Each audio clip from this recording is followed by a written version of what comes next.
Oh, look who it is, Kit. Zachary Quinto is in the building. Season 2 of Nosferatu, and we're going to get to that on AMC. But, Kit, am I right that he might be winning Best Quarantine Setup? Yeah. Room Raiders. You could win the Room Raiders thing. You know how they rate everybody's rooms? Well, you're welcome. You're welcome to come raid my room. I guess I can't be in the room if you're going to raid it, but thank you. I appreciate Zachary, it. what's the picture behind you? The beautiful picture over the fireplace. I'm renting this place, so in full disclosure, that is the owners of the home's taste in art, which I share. I think it's also cool. But Zachary, you're supposed to say that's a portrait of my long lost love. Yeah. You got to put a good story with that. Yeah, sure. Okay, that too. He said yes. I'm pretty sure that I read that you said you have a rule while in quarantine: no sweatpants before 6 p.m. Correct. Is that still the case now, week 732 in quarantine? Some days are better than others. Let's say that. I feel like, I do think there's something to be said for making an effort to have some structure to our days. And that's certainly been true for me. And so I like to get up. I like to have my routines. I like to kind of keep things a little bit contained in my experience. I think the more you just don't put any effort into, what you wear, the easier it is to just kind of fall into patterns. And so, yeah, I've just been trying to stay engaged and active. And part of that is putting on a pair of jeans or some Carhartts or something, Zachary, don't ask Scott to stand up, okay? He's not a fan of pain. There's no judgment here. I feel like every show that is, switched to Zoom should have a segment called "What's Happening Down Below." So that Zachary Quinto. You know what I mean? I could host it if you guys want to do a guest segment on the show. Yes. What's happening down below, everybody?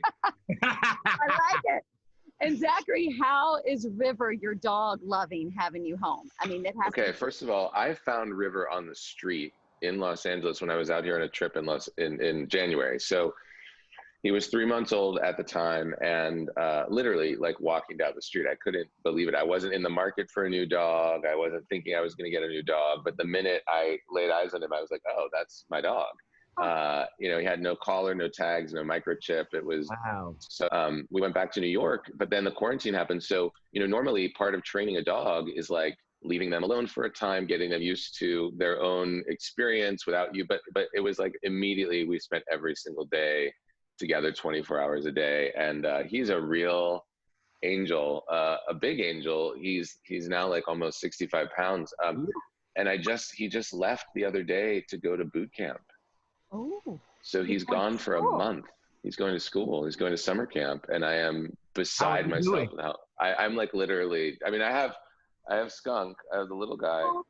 Skunk. Skunk. I thought that was a pillow.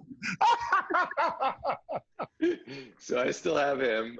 He's amazing, but I'm totally bereft of River. I just wait. I don't, because that energy and that presence. He's such a puppy.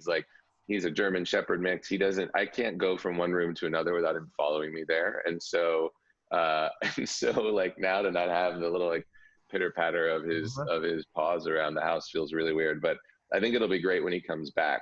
Kit, is it just me, or are you thinking, are you already imagining Zachary's podcast, where ASMR, right? Just his voice. Yes. Is it just me, or is it No. He could say anything the way he was leading it as a guest. The voice, Zachary, really strong. Well, that's nice. That's why you're a good vampire.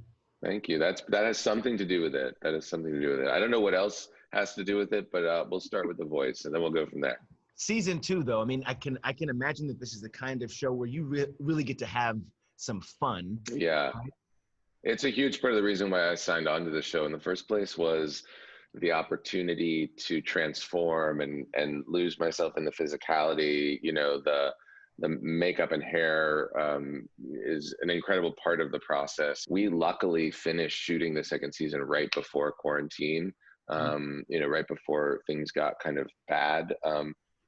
And so that was something that I was also really grateful for. I feel for my friends, so many of whom were in the middle of production or rehearsing for plays that were going to open in New York, or in pre-production for films that just got completely interrupted and shut down, and nobody has any idea when it's going to happen again. And I just feel like, you know, that was a complete experience, season 2, which I was able to have. And then naturally I was kind of looking toward what's going to happen next. And so now I can do that in a longer form way.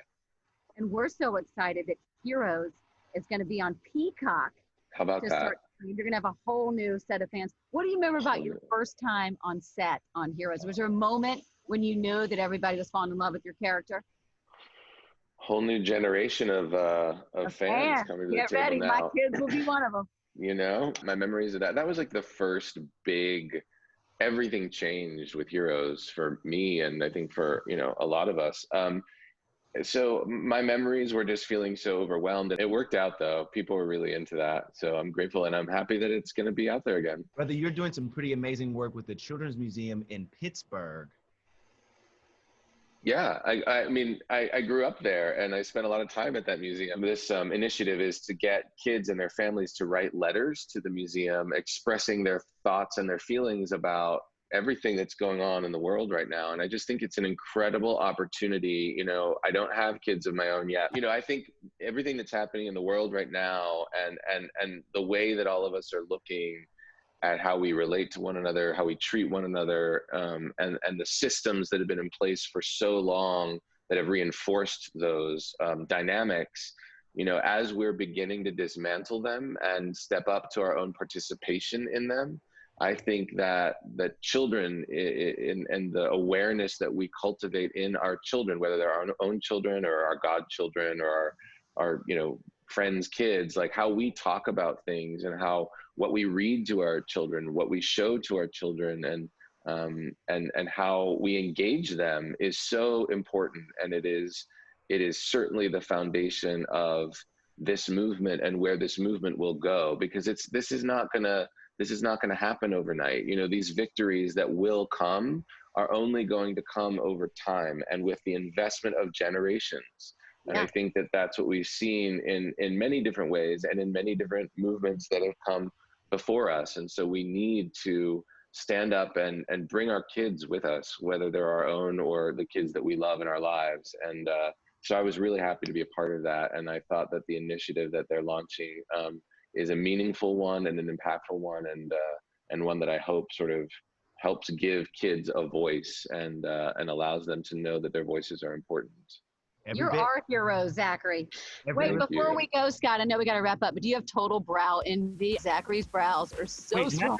But Nate, wait, not just the brow, but it's like it's the cloth, it's the brow, it's the lighting. His situation is right.